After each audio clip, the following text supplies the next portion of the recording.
বাড়িতেই গুরুতর জখম লস্কর-ই তৈবার সহ প্রতিষ্ঠাতা আমির হামজা। লাহোরের একটি হাসপাতালে ভর্তি রয়েছে এই জঙ্গি নেতা। লস্কর-ই তৈবার ডেপুটি চিফ সাইফুল্লাহ কাসুরের ছেলে আমির হামজার জখম হওয়ার কথা জানিয়েছে।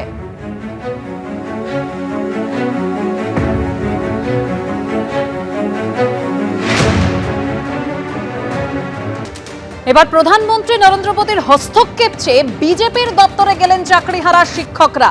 প্রাতিষ্ঠানিক দুর্নীতিতে তাদের চাকরি চলে গেছে, আর এবার সল্টলেকের বিজেপির দপ্তরে দরবার করতে গেলেন চাকরিহারা শিক্ষক শিক্ষিকারা। আরো তথ্য রাখবো, সরাসরি আমাদের প্রতিনিধি শিবাশিস মৌলিক রয়েছেন আমাদের সঙ্গে। শিবাশিস,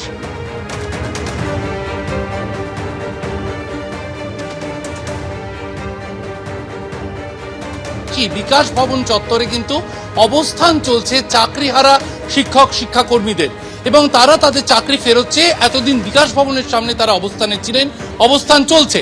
তাদের একাংশ আজকে থেকে বিভিন্ন রাজনৈতিক দলের যে দপ্তর সেখানে বৈঠকের জন্য আসছেন। এখন যে ছবি দেখা যাচ্ছে, চাকরিহারা শিক্ষক শিক্ষাকর্মীরা তারা সল্টলেকের রাজ্য বিজেপি দপ্তরে এসে উপস্থিত হয়েছেন, এবং সেখানে বিজেপি নেতৃত্ব মূলত শুভেন্দু অধিকারী ও সুকান্ত মজুমদারের সঙ্গে তারা কথা বলার জন্য দাবি জানাচ্ছেন।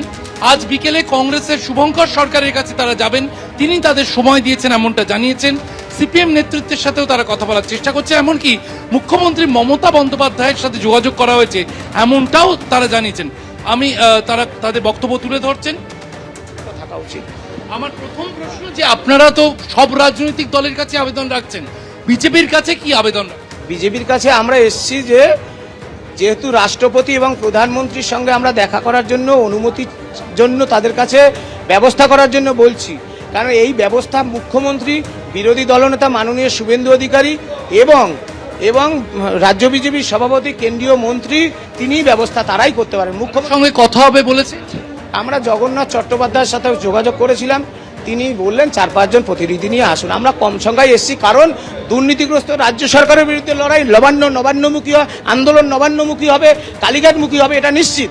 আমরা বিজেপির সঙ্গে বিরোধ করতে আসিনি। কোন কোন রাজনৈতিক দলের কাছে? আমরা কংগ্রেসের পক্ষ থেকে বিকেল 5টায় তারা আমাদের সময় দিয়েছে। আমরা সিপিএম সবার, আমাদের কোনো বিষয় নাই, আমাদের কোনো অন্ধ বিজেপি ভক্তিও নেই, অন্ধ তৃণমূল বিরোধিতাও নেই।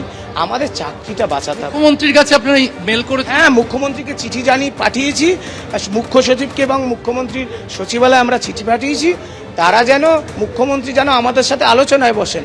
সুতরাং আমাদের একমাত্র বক্তব্য, ওএমআর এর মিরর ইমেজের কপি, তার থেকে যোগ্য অযোগ্যের তালিকা নিয়ে রায় রিভিউ করতে যাক রাজ্য সরকার, কিন্তু রাজ্য সরকার তা করছে না।